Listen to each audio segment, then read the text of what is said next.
Hello everybody, and welcome to our Lesson 2 video covering earthquakes here inside of Unit 2, Earth's Internal Processes.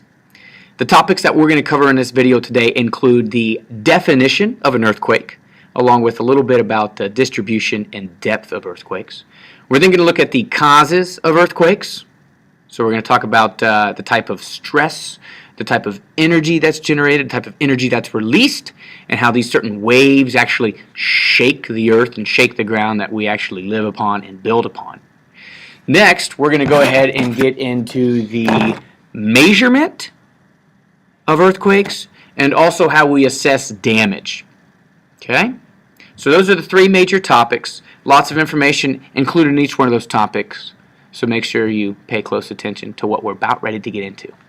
An earthquake, defined, is a sudden movement or vibration of the ground that occurs along a gigantic crack inside of the Earth's crust.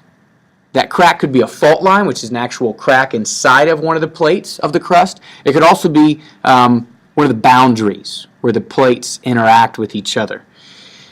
Typically, 95% of earthquakes occur along plate boundaries where they are interacting, either convergently, divergently, or in that transform fashion. The other 5% are going to happen along fault lines, which again are cracks that exist inside of the plate, kind of like the cracks on the palm of your hand. Okay, those would be fault lines that exist inside of one gigantic chunk of rock. Now, depths of earthquakes vary depending on the boundary and location of the earthquake. Typically, at a divergent or transform boundary, the earthquake depth is no further than 70 kilometers deep. However, at a convergent boundary where you have one going under the other, they happen at a lot deeper depth, typically anywhere from 70 kilometers and greater. Causes of earthquakes. Deformation is a term, it's a vocabulary term that you need to be familiar with. Speaks about how we've got energy and strain being placed on an object and we're forever changing that object's form. We're deforming it. All right? There's four types of deformation: compression, tension, shear, and torsion. These four types of deformation can occur along a fault line or along a plate boundary between these gigantic chunks of rock. And these types of deformation essentially build and store energy between those two large bodies of rock at that fault line or at that plate boundary. If it's compression, it's two objects slamming together, and we're shortening or compressing the item or the object or the space between them. Tension is when we're pulling apart. Okay? So like if you were to stretch the muscles in your arm right now, you might place tension right here between your fingers, pulling them apart. You're feeling that energy. You're feeling the stress. You're feeling the deformation. This is tension, pulling apart. Shear is when we've got pulling apart in all directions. So if somebody was to pull my right arm, my right leg, and my left leg and pull me in all directions, that would be a form of shear deformation. And then finally, torsion is the twisting. Okay, so if somebody was to give you an Indian rug burn on your arm, twist one way, twist the other, that's another form of deformation. All of those can or could happen between two large chunks of rock, either at a fault line or a plate boundary, and it's that deformation between those two bodies there that stores all of that energy. That just cannot be stored forever and ever. It's eventually going to be released. And there's two ways that it can be released, or two ways that we describe this release in energy. Elastic and plastic deformation. Elastic is going to be a lot like a rubber band where eventually we may be pulling those two objects apart, and when the energy is released, they go back to the way they were, just like a rubber band. You can stretch that rubber band and then you let it go, boom, goes back to the original size. However, if you were to place heat to that rubber band, if that rubber band was to get hot as you stretched it out and then you let it go, it's probably going to stay in its elongated form. That's plastic deformation. So elastic deformation is when we apply stress, tension, torsion, or shear, and then the two items or objects go back the way they were. Plastic deformation is when we apply those four forces, or one of those four forces, and after the energy is released, it stays the way it is. Elastic deformation is going to happen between plates or between rocks at fault lines higher up in the crust, and plastic is going to happen lower down where the heat is much, much greater because it's closer to the mantle and closer to the core of the planet. Now, the major release of energy from an earthquake comes from elastic rebound. Okay, so we've got all this strain energy that's been built up between these two gigantic chunks of rock from one of those four forms of deformation, and eventually we can't store anymore. The rocks may slide past each other, they may finally crunch and one break away a little bit and one subduct underneath the other. They may finally pull apart a little bit and break at that little fault line, at that crack, whatever it may be. Okay, we finally have a release of energy. And when that energy is released, it's released in seismic waves. And there's three types of seismic waves. We call some primary waves, some are called secondary waves, and the last type is called surface waves.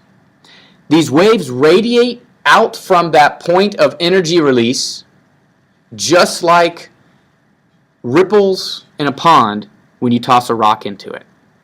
Okay? Radiate out in all directions. The point of origin for this energy release is known as the focus, and the point directly above the focus on the surface of the planet is known as the epicenter. So more vocabulary for you there. Okay? Primary waves are the fastest waves that are released by elastic rebound. So at that point of origin, at the focus. Primary waves travel in a front-back motion. So they go forward and backward, forward and backward, forward and backward. Okay? They're the fastest and they travel through solids and liquids. So two states of matter. All right? Secondary waves are slower than primary waves, and they don't travel in a forward-backward motion, but in up-down motion. Okay? They travel perpendicular to primary waves. So where primary waves are going this way, all right, secondary waves are going this way, up and down, perpendicular to those primary waves. It's the difference in arrival time between primary and secondary waves that gives us the information we need to locate the origin of an earthquake. We'll be doing a lab about that inside of class. The last wave is surface waves. Surface waves are a lot more complex in their movement. It's not a simple front-back or a simple up and down. Surface waves kind of act like the waves of an ocean, and it can cause the surface to rise up and down and also go side to side. All right, it's kind of the proliferation of primary and secondary waves meeting the surface and radiating out and making the surface go extremely, extremely crazy. Surface waves are what cause all of the destruction inside of a city or a town or some form of habitat when an earthquake has actually occurred. Two major ways that we measure earthquakes. We have the Mercalli scale and we have the Richter scale.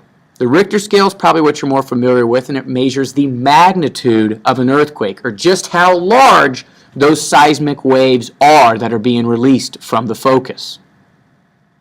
The Richter scale is a logarithmic scale. So each tier increases by a power of 10. So if it's a 1 on the Richter scale, all right, it is 10 times less intense. All righty, 10 times less large than a 2. A 3 is 100 times larger than a 1. A 4 is 1,000 times larger than a 1. So each step you multiply it by the power of 10. The difference between an 8 and a 6 is 100 times, because the 6 to a 7 is a 10 increase, the 7 to an 8 is a 10 increase, 10 times 10, 100. So it's a logarithmic scale. So a 9 is vastly, vastly more powerful than a 2. But a Richter scale is one of the ways that we measure how destructive an earthquake is or how powerful it is. I shouldn't say destruction because the Mercalli scale deals a lot with destruction and damage. A Mercalli scale measures everything based upon intensity, and it measures the intensity by how damaging that earthquake was. So it takes a lot of data from buildings that were destroyed, the infrastructure of a building. Was it completely torn down? Was it just the facade or outside of the building that was damaged? Were cars completely overturned? What are the size of the cracks that are present inside of the ground? What about our roadway systems? Have the bridges fallen down? Are they just slightly rumbled a little bit? Okay, so the Mercalli scale is all about intensity that's measured from the damage that an earthquake causes. That does it for this video. Hopefully you feel more comfortable now about the three major topics dealing with earthquakes: the definition of and the distribution and depth of an earthquake, the energy, the seismic waves that are generated, the type of energy that is being stored and how it's being stored between the plates. So seismic waves and actually the cause of earthquakes, that deformation information. And then finally, the way we measure earthquakes and the way we measure the damage that is caused. See you guys in class.